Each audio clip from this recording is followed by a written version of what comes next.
Hello everybody and welcome back to another finance video.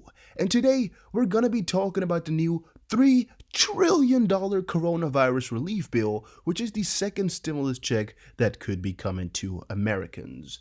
And yes, it probably sounds as crazy to you as it sounds to me because $3 trillion is even difficult to conceptualize just how much that is.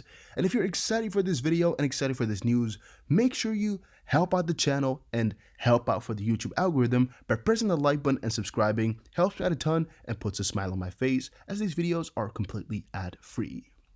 Now yes guys, Americans could be getting their second stimulus checks as a new coronavirus relief bill has been introduced. And let me tell you guys, this is not a small bill. No, this bill is more than 1,800 pages. Yes, it is 1,815 pages long. The new bill is expected to cost more than $3 trillion, making it the biggest emergency relief package in US and possibly even world history. I don't know about that. But yes, it includes more direct payments of up to $6,000 per household. Yeah, let that sink in for a little second. Let that sink in for a little second. That is just completely crazy. Party leaders are expected to vote Friday on this package, which provides another set of direct cash payments to Americans. Democrats are calling this bill a bold response to the coronavirus pandemic and the economic collapse. According to the bill's summary, one of the proposals reads, "More direct payments cushions the economic blow of the coronavirus crisis with a second round of more substantial economic impact payments of $1,200 per family member of up to $6,000 per household."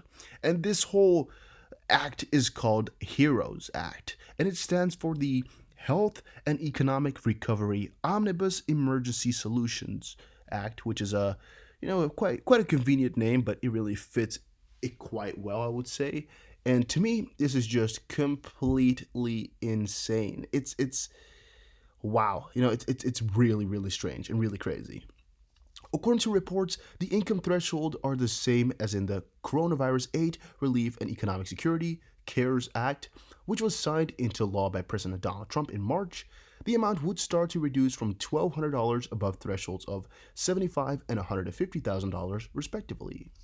The bill does not include monthly payments as called for by a number of House progressives, including Rashida Tlaib, Alexandria Ilhan, and Ayanna Pressley, and it also does not include the Paycheck Guarantee Act, another progressive priority aimed at covering 100% of workers' wages up to $90,000 per year. I mean, that would also be quite insane, right? 100% of your wages up to $90,000 per year?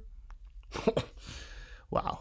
But in addition to the second round of $1,200 stimulus checks for qualified individuals, the bill also provides nearly $1 trillion to state, local, territorial, and tribal governments. $200 billion for hazard pay for essential workers, $75 billion for coronavirus testing and contract tracing, an extension of the $600 per week federal unemployment insurance benefit, and a $175 billion in rent, mortgage, and utility assistance. So again, that's where the numbers are really starting to add up. And the new bill is set to cost more than $3 trillion, which easily tops the $2 trillion cost of the late March stimulus package, the biggest emergency spending measure in U.S. history. And of course, I went to look up a little bit more info on some, a little bit of an extra of where the money is going. And this on CBS News is a very good article on exactly what the money is being spent on. And you can really, read it through if you are kind of interested in all of that. So, assistance to state and local governments. The bill provides $500 billion in direct assistance to state governments to counter the fiscal impact of the pandemic, $375 billion to assist local governments, $20 billion to tribal governments, and $20 billion to U.S. territories. Hazard pay for frontline workers. The bill would establish a $200 billion HERO fund to ensure that essential workers receive hazard pay. Their employers will be able to apply for grants to provide $13 per hour premium pay for their workers on top of their regular wages, which to me is kind of strange, but all right. These employers would be eligible for grants of up to $10,000 per worker or $5,000 for highly compensated essential workers. Another provision of the bill would appropriate $850 million for states to provide child and family care for essential workers, and the bill would also provide funding for personal protective equipment for emergency healthcare and essential workers. Extension of the unemployment benefits, we just said that. Proposal would extend a $600 per week boost, which is actually pretty cool, I would say. In unemployment insurance established under the CARES Act until January 2021, which will help a lot of people out who've lost their job. And forgiveness of student loan debt. So I guess it's kind of sucky if you're not in the U.S. at that point. The legislation would extend existing student loan payment plans established in the CARES Act, which does not cover private loan borrowers. It would provide up to $10,000 in debt relief to be applied to private student loan, to be paid in monthly installments by the Treasury Department until September 2021. Wow. Funding for testing, tracing, and treatments. The proposal calls for an additional $75 billion in CV testing. Get crazy. Assistance to farmers. The bill will provide $50 million to assistance of farmers. Again, really, really crazy. This number is not that crazy on its own. Farmer markets and local food outlets affected by market disruptions, as well as another $50 billion to beginning farmers and ranchers.